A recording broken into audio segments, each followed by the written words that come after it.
This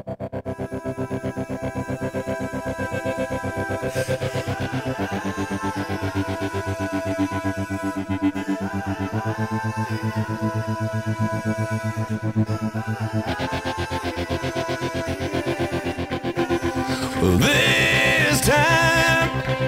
I wonder what it feels like to find the one in this life, the one we all dream of, but dreams just aren't enough, so I'll be waiting for the real thing.